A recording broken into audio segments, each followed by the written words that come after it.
آج ہمارا موضوع ہے نفس کی معرفت، اس کو جاننا۔ اللہ تبارک و تعالی ارشاد فرماتا ہے اَتَأْمُرُونَ النَّاسَ بِالْبِرِّ، کیا تم لوگوں کو حکم دیتے ہو بر یعنی بھلائی کا، وَتَنْسَوْنَ أَنفُسَكُمْ اور بھول جاتے ہو اپنی جانوں کو، وَأَنْتُمْ تَتْلُونَ الْكِتَابَ حالانکہ تم کتاب پڑھتے ہو، أَفَلَا تَعْقِلُونَ کیا تمہیں عقل نہیں ہے۔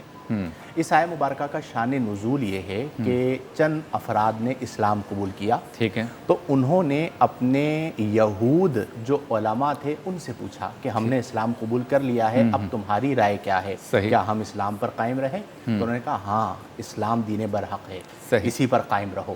جب انہوں نے یہ بات کہی تو اللہ نے آیت کو نازل کیا کہ اَتَأْمُرُونَ النَّاسَ بِالْبِرِّ، تم لوگوں کو تو بھلائی کا حکم دے رہے ہو، وَتَنْسَوْنَ أَنفُسَكُمْ اور اپنی جانوں کو بھول رہے ہو، وَأَنْتُمْ تَتْلُونَ الْكِتَابَ حالانکہ تم توریت زبور وغیرہ پڑھتے ہو، اس میں نشانیاں دیکھ چکے ہو، أَفَلَا تَعْقِلُونَ کیا تمہیں عقل نہیں ہے۔